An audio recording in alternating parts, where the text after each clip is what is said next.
on Kiwi. Fear, confusion, all those things. I felt like I've been ripped out of my life, put somewhere else. For a while, I thought I was trapped in some dream. Something I might not wake up from. I love you. I love you.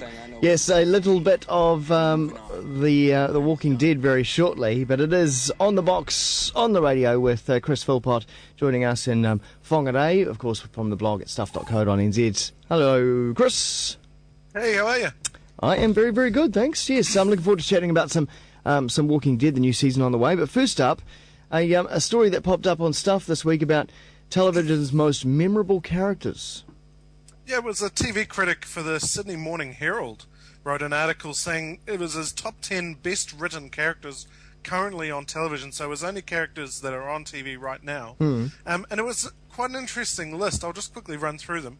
It was Barney Stinson from How I Met Your Mother, the Dowager Countess of Grantham from Downton Abbey, Abed, I think is how you pronounce his name, from Community, Dr. House from House, Gloria from Modern Family, Sheldon from Big Bang Theory, Tyrion Lannister from Game of Thrones, Pam from True Blood, and Ari from Entourage.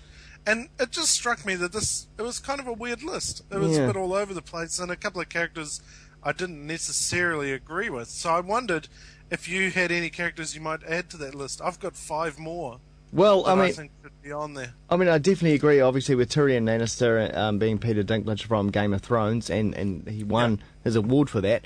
But there's no one there from Breaking Bad. You could almost include half, or if not most, of the cast from Breaking Bad on that list. Surely, Walt. Yeah, well, I think either Walt or Gus. Yeah. Gus might be the better one. I think he had the better lines. You know, like there's that episode a few weeks back where he said something, Jesse told him something was going to happen, and Gus said there will be an appropriate response. Like, just the way he talks is, it's just magnetic. It's real charismatic. So I think he should have been on the list at least. Really memorable. I would say also you could make the case for Walt and Jesse as well. Jesse as well.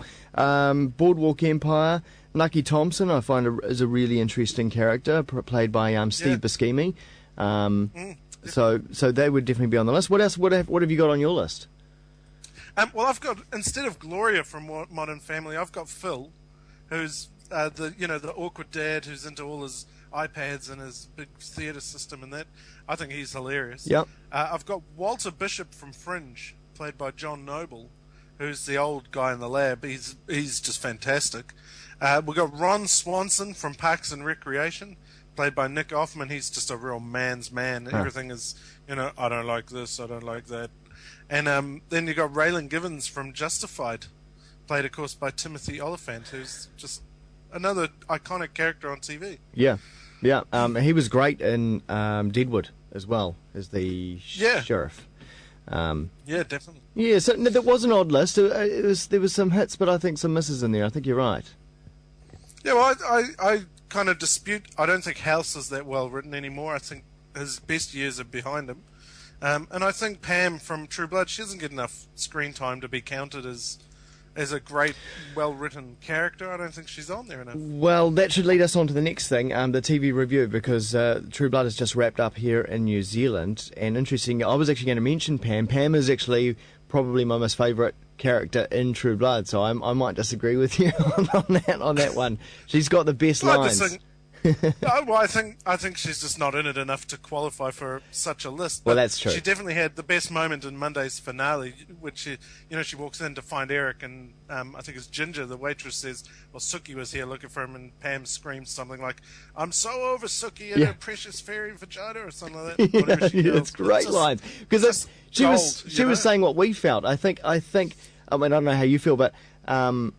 For me, watching True Blood this season, I was really over Sookie and how sappy and pathetic she is and her love affairs. I was like, nah, I don't want any of it. I'm sort of over that.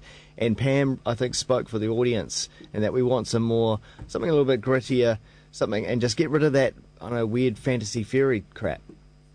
Yeah, well, I think Pam has become that, they have the voice of the audience character in the show that is saying what the audience thinks. And she's done that all along, whether she's, just stating, oh, this is so ridiculous, or questioning whether they're doing the right things, or, like I think a couple of weeks ago, Suki was going to sacrifice herself, and then Bill and Eric were going to sacrifice themselves for Suki. And Pam just pointed out how stupid it all was, And that's kind of, she's just saying what we're thinking as viewers, and that's kind of what I think about the finale. That scene where she's saying, I'm so over Suki, I hate all of this, this is it, I'm over it completely, is, I think, where we're at.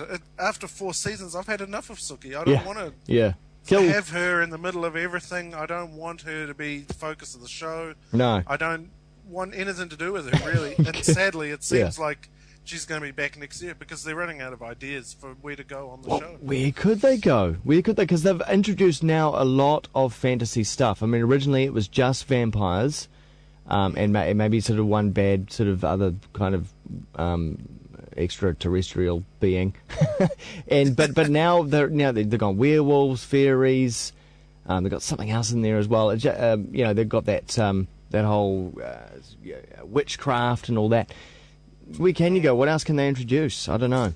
Well, I think what happened was they started off following the books, and they've completely deviated away, and now can't use the books anymore. There's a lot of reviews of the show around are saying that. I haven't read the books myself, but from what I've read, it seems that is not a thing that they can do anymore, is follow the books. And when I was thinking about it, they've really used any good story involving their 3 main characters, because you've got Suki gets into trouble as a main storyline, whoever that's with. It's been done. Yeah. You got Bill and Eric fighting either a stronger vampire like Russell Edgington, who seems like he's going to be back next year, or someone like the Authority. That's been done already as well. You get the vampires versus werewolves. It's been done. Werewolves versus shapeshifters. It's been done. That's right. Killing off main characters. It's now been done. So I don't know where they can really go. Everything's going to be a return back to what they've already been doing. But there is a thing that I was thinking, which is that Alan Ball, who's the creator of the show, his production deal is up at the end of Series 5. He has said publicly that he doesn't want to leave. But I wonder if maybe Season 5 will be the last series of the show, and that this season will be just used entirely to wrap up character stories. Yeah, wouldn't be a bad thing. And I think people's appetite for the whole vampire thing is probably waning by now. Surely at least we're ready to move on to more zombies.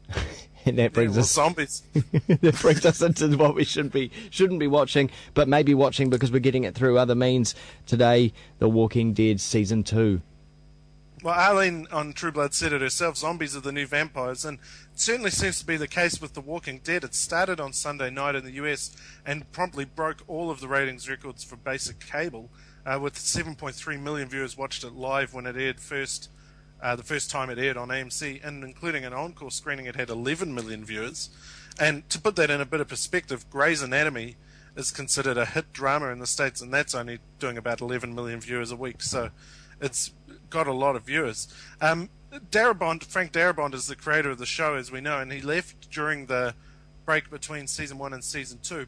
But before he did direct and write this first episode, and it's kind of a slow episode. Have you seen it yet? I haven't seen it yet, no. I've got it sitting there ready. Well, I'll try and keep off the spoilers then. It picks up exactly where Season 1 left off, with the final of Season 1, they blow up the CRC, and then the CDC, sorry. Yeah. And then they take off up the road, and it just picks up a few moments after that. They're driving along a road, and they hit a big traffic jam, and then they promptly get into a bit of trouble with a herd of vampires. And they question whether to call them a herd or a flock in the show. It's quite a funny moment. But it's kind of slow. It's really...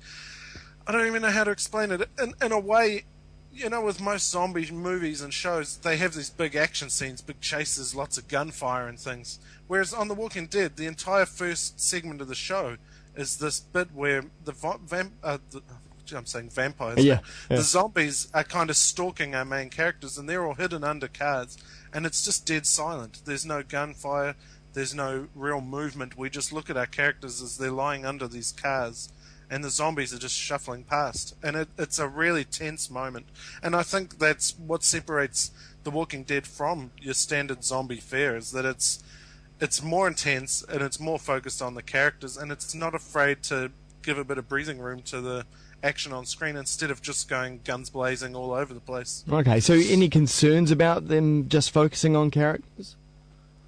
I think maybe the cast aren't up to it. And I say this knowing that probably a lot of people disagree, but I don't know that the cast of The Walking Dead is as strong as the cast on other really character-driven shows like Boardwalk Empire or Treme or Breaking Bad. The cast on The Walking Dead they're not that same caliber, and I think that they're going to have a bit of trouble selling some of the more dramatic moments. That said, I think they could probably do a decent enough job with it, and we'll see. As long as they balance out the character stuff with enough action stuff, maybe it might work in their favour. But again, we're only one episode in. I don't know where the show's heading from now. It set itself up the end of the first episode with two great finales, great cliffhangers for setting up the rest of the series, and it'll be interesting to see where it goes from there. Indeed. Well, and it is currently now what we shouldn't be watching section because it's not here in New Zealand yet, but it definitely will be coming back, I'd say, to TV2 because the ratings were pretty good. TV2 have said it's coming back early 2012, which ties in the second half of the series in America airs in February, so maybe we'll only be a month behind by the time TV2 gets it on and starts airing it. Okay, all right. What's coming up on New Zealand TV this week? Well, coming up, Channel 4's Monday night comedy block is brilliant. To put a word on it, How I Met Your Mother at 7:30. The final is next Monday, and then it's followed by 30 Rock season 5, which is hilarious, and then followed by Rules of Engagement, which isn't that good, and then followed by Parks and Recreation series 2. Now, Parks and Recreation, probably my favorite comedy show in the world, so it's definitely, I'm watching all the episodes again, and it's really funny. It's really worth checking in. While that's on, though, on Comedy Central, 7:30 on Monday is a documentary called 6 Days to Air, which is a look behind the scenes of the making of South Park. Now, South Park, I don't know if you're familiar with this, have quite a weird production schedule in that they have 6 days to make and get an episode ready for air. They kind of start on a Monday and then it airs on Sunday night. And it's a real quick turnaround, and this documentary shows how that happens. It's an hour long, Monday at 7:30. I'd always wondered how they were so current with, they would often be making commentary within the show on some really, really current matters. Yeah, definitely, and it's because they make the show literally in the week before it airs, where something like The Simpsons can be months and months old. Yeah.